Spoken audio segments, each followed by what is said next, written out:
We begin this hour in our nation's capital on Parliament Hill, where MPs continue a marathon voting session in the House of Commons. They voted all night and through the morning, and the Conservatives are determined to keep MPs at it. The delay tactic on Parliament Hill is an effort to get the government to abandon key parts of the carbon tax.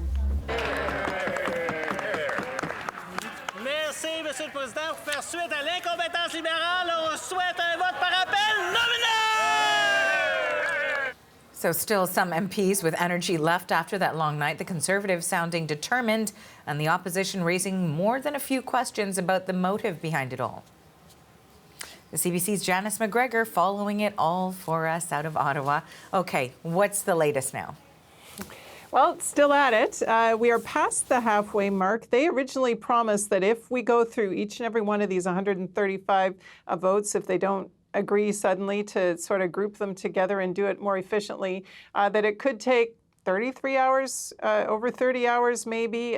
We've been kind of trying to judge their pace as they step through this.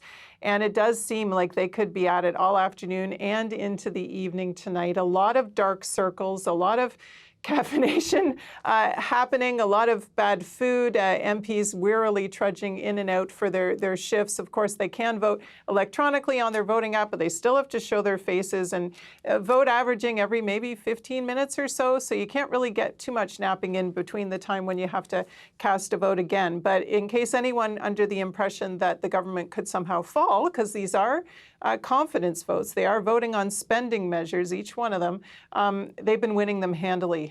Because this is shaping up to be a voting dynamic where we have kind of all the parties except for the Conservatives voting in favor of enabling the ongoing sort of spending for all these departments and agencies, and just the Conservatives taking this stand for the reason previewed by Poilievre when he talked to his caucus on Wednesday, this threat, to use a whole lot of parliamentary tactics to kind of hammer away at the Liberals over the carbon tax. The opposition House Leader Andrew Scheer came out, talked to reporters in the middle of all this a couple hours back, and he tried to explain why they are doing this. He said this is like voting against the budget. It's just kind of in another form when you're voting against estimates votes.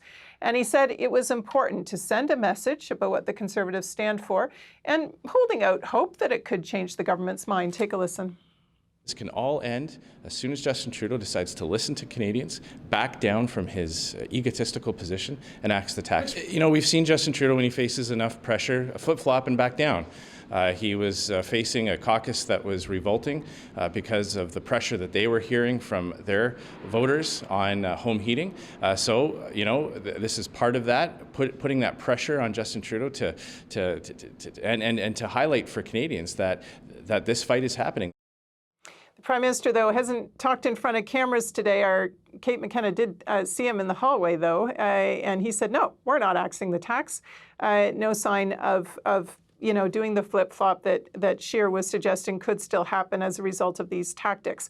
Government House Leader Karina Gould, another one who's kind of sporting the dark circles of having pulled an all-nighter and organized the Liberal team along with the government whip to make sure that they had a lot of people there in force to stand down this, this threat. She was also speaking to reporters after Scheer came out, talking about how, in her view, this was all tactics, but also tactics that revealed who Poilievre is. Take a listen. Mr. Poilievre continues to gaslight Canadians for clickbait. What he is doing is not going to accomplish any of his objectives. There are three parties in this House who believe that climate change is real. There is one that doesn't. There are three parties in this House who believe in fighting for Canadians today and believe in ensuring that we have a future where our kids can drink clean water and breathe clean air and have an environment to live in. And on the heels of that, Peter Julian, the NDP's House Leader, the NDP often a voting partner for the Liberals, like-minded when it comes to the carbon tax, and also reminding people that this kind of effort overnight doesn't come without a cost for taxpayers, as well as obviously the human toll of all this voting. Canadians have paid over $1 million for this stunt over the past few hours, and it'll continue for a few hours more. What the Conservatives have done is they've voted to cut gut funding in a whole range of areas, including affordable housing and health care, Indigenous services, correctional services, the national defense, farmers, the Atlantic Canadians, and I could go on. It's interesting, though, how this plays out in real life, what you see, versus how it plays out on social media, Arthi, because in real life, we heard, Julian especially suggesting that what he was seeing across from him was a depleted, demoralized kind of Conservative caucus. That's very different than the Conservative caucus that is appearing on social media right now, with MPs defiantly saying how they're standing up for this and why they're doing this to fight for the people back home. An example maybe of how in modern politics, in real life, you see people exhausted, yawning, reading, knitting in the chamber, joking around to kind of just get to the end of it. But if you were only encountering politics through your phone, through what you were seeing in your feed, you would see this as a very different fight than it looks up close here in Ottawa. And part of it also is that the timing has become a portion of this story, and that's because it coincides with the first night of Hanukkah. Yeah, so back on Wednesday, remember, Pierre Poilievre vowed that he was going to interfere with Christmas, and make it hard for Justin Trudeau to enjoy Christmas. In fact, what he has done, at least so far, is to impact the ability of a number of Jewish MPs who've talked about missing Hanukkah with their families, being unable to celebrate with the Jewish communities back in their riding, because, the government caucus anyway was trying to stand strong here in Ottawa.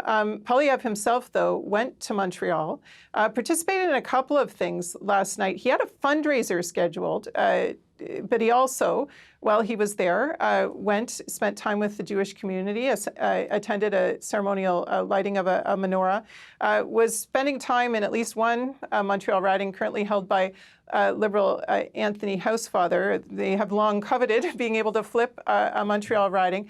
And then Poilievre kind of booted it back to Ottawa, and then on social media triumphantly brought in a bunch of fast food for his MPs and sort of had a rallying rah-rah, posted that in the middle of the night to look like he was ever present. In fact, he's kind of been in and out of the House, maybe not there quite as much as some of the front bench Liberals have been. But this all very much kind of happening in an atmosphere where sort of they are, reaching out to certain constituencies, messaging to certain constituencies. And we heard some questions, particularly in the scrum to Karina Gould, about a story our colleague Rafi Boudjikanian has just done about how some very prominent Muslim donors are reconsidering their support or pulling their support for the Liberal Party because of what they feel is inadequate support for Palestinian civilians coming from this Liberal government. Karina Gould, the government House leader, I should mention, herself the daughter of Holocaust survivors, a very challenging issue to navigate at the moment. And she talked about how difficult the conversations are right now with their donors and their supporters on these issues. She also said, that's Canada, though. We do have to navigate through this and have these tough conversations. So, it's happening at a time with a lot of religious holidays, a lot of people always stressed at the end of a parliamentary sitting.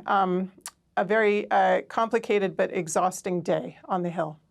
And still more hours to go. Thanks for this, Janice. That's the CBC's Janice McGregor in Ottawa.